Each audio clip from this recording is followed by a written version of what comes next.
Hello everyone, welcome in my channel don't be afraid of the math. आज हम करने वाले हैं chapter 3 pair of linear equation in two variables की introduction. सबसे पहले हम करेंगे जो हमें चैप्टर में दिया हुआ है उसका मीनिंग क्या है। Pair of linear equation in two variables, pair of linear equation in two variables. सबसे पहले मैं आपको बताती हूँ इक्वेशन क्या होता है। सबसे पहले मैं आपको बताती हूँ इक्वेशन होता है क्या है।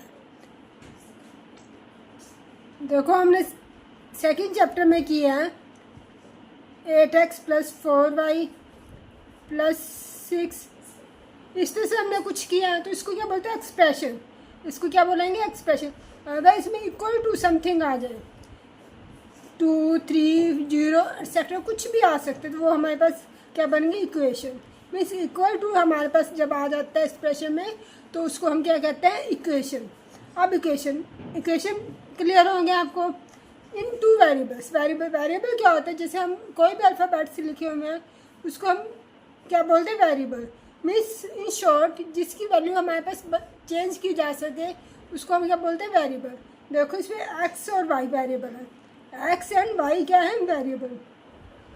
इसमें टू अल्फ़ाबेट्स है, एक्स एंड वाई, तो ये दोनों क्या होंगे, वेरिएबल। इसके साथ 8, एक्स के साथ 8 लिखा हो, इसको क्या बोलेंगे, कोफिशिएंट। वाई के साथ 4 लिखो, इसको क्या बोलेंगे, कोफिशिएंट। Is it clear. अब हमारे पास इक्वेशन टू वेरिएबल हो गया। पेयर मीन्स टू, मीन्स हमारे पास इस तरह की 2 इक्वेशंस दी होंगी। मीन्स इस तरह की हमारे पास कितनी इक्वेशन दी हो सकती है, 2 equation 2 variable. Pair of linear means क्या हो गया, लीनियर मीन्स हाईएस्ट डिग्री कितनी होनी चाहिए, 1। हाईएस्ट पावर कितनी होनी चाहिए, 1। इसमें एक्स की पावर कितने, 1, वाई की भी 1, तो ये क्या हो गया, लीनियर। इसमें भी एक्स की पावर कितने, 1, वाई की पावर कितने, 1, तो इसको क्या बोलेंगे, लीनियर।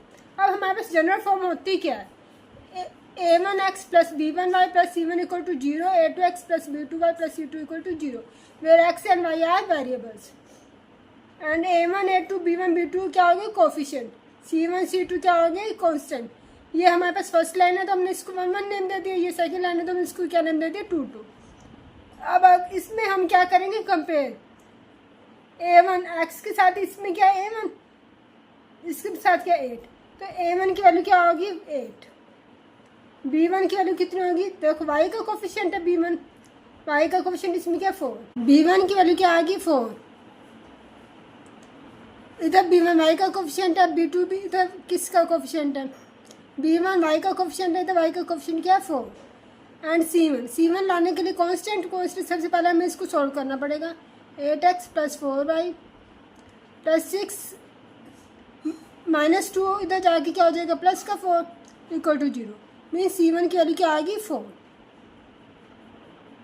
इसी तरह से हम सेकेंड a2, b2, c2 निकाल सकते हैं। a2 की वैल्यू क्या हो जाएगी, 2, coefficient of x in second line 2, b2 क्या हो जाएगा, coefficient of y in second line 3।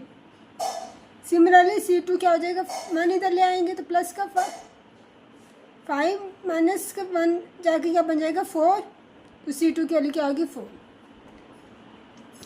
अब हमारा जनरल फॉर्म क्लियर हो गया आपको। अब हम क्या करेंगे, नेक्स्ट हमने क्या करना है कि जो 2 वेरिएबल्स में इक्वेशंस है उनको सॉल्व करने के मेथड कौन कौन से हैं। Solution of pair of linear equation 2 variables. First method क्या, ग्राफिकल मेथड। मीन्स हम इन दोनों इक्वेशंस को बाय ग्राफिकल मेथड से सॉल्व कर सकते हैं, सब्स्टिट्यूशन मेथड से और एलिमिनेशन मेथड से। इन तीनों मेथड से हम सॉल्व कर सकते हैं। फर्स्टली मैं आपको सिखाऊंगी ग्राफिकली मेथड। अब ग्राफिकली मेथड हम इसको ग्राफिकल मेथड से कैसे सॉल्व कर सकते हैं। जब 2 लाइन की इक्वेशन दी होंगी तो ग्राफ में ये हमारे पास ग्राफ है।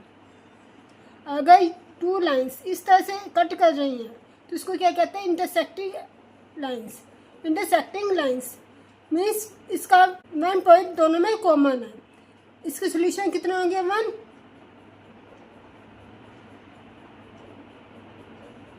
क्योंकि 1 पॉइंट पर ये दोनों लाइन, क्योंकि इन दोनों लाइन का ओनली 1 पॉइंट कॉमन है। कोइंसाइड मीन्स क्या होता है, मीन्स ये हमारे पास ग्राफ है, इसमें कोइंसाइड मीन्स इस लाइन के ऊपर ही दूसरी लाइन आ रही है तो इसको क्या बोलते हैं, कोइंसाइड। इसमें बहुत से ये वाले कितने भी सोल्यूशन हो सकते हैं, क्योंकि एक लाइन के ऊपर दूसरी लाइन आ रही है, तो कॉमन पॉइंट कितने होंगे, बहुत सारे, तो मैनी सोल्यूशन।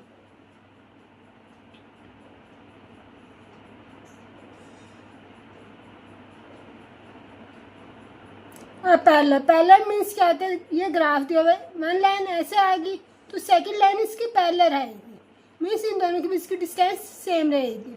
डिस्टेंस सेम रहेगी इट मीन्स इसका कोई भी पॉइंट कॉमन नहीं है, तो नो सॉल्यूशन।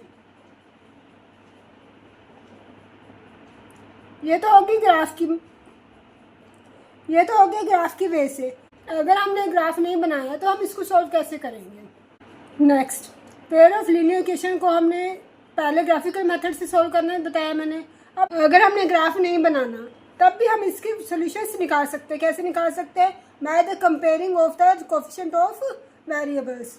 देखो a1 a2 b1 b2 c1 c2 हम निकाल लेंगे तो हमारे पास इंटरसेक्टिंग लाइन, अगर हमारे पास a1 a2 b1 b2 not equal आ गए, मीन्स a1 a2 का रेशो b1 b2 का रेशो सेम नहीं आता, तो हमारे पास कहेंगे intersecting lines. Intersecting lines means two lines are intersect at one point, means one solution. इसमें कौन सा, अगर a1 a2 b1 b2 c1 c2 तीनों का रेशो इक्वल आ जाए तो क्या बन जाती है, कोइंसाइड। कोइंसाइड मीन्स इस लाइन के ऊपर ही एक और लाइन है, means many solutions, parallel lines. अगर a1 a2 b1 b2 equal है बट c1 c2 इक्वल नहीं है तो हम इसको क्या कहेंगे, parallel lines, means no solution. एक लाइन ऐसे जा रही है तो दूसरी लाइन भी ऐसे जा रही है, इक्वल डिस्टेंस पे जा रही है, कोई भी पॉइंट कॉमन नहीं है, तो हम इसको क्या बोलेंगे, पैरेलल लाइन्स। मैं फिर से लिख रही हूँ इसमें वन सोल्यूशन,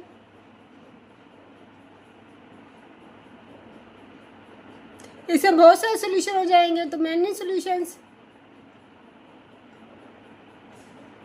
बहुत सारे पॉइंट कॉमन है, इससे कोई भी पॉइंट कॉमन नहीं है, तो नो सोल्यूशन।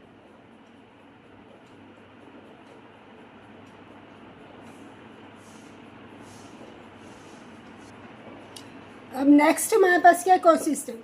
अगर हमारे पास कोई भी सोल्यूशन निकलता है तो उसको बोलते हैं कंसिस्टेंट। इसमें कोई भी सोल्यूशन नहीं निकलता तो उसको क्या बोलेंगे, इनकंसिस्टेंट।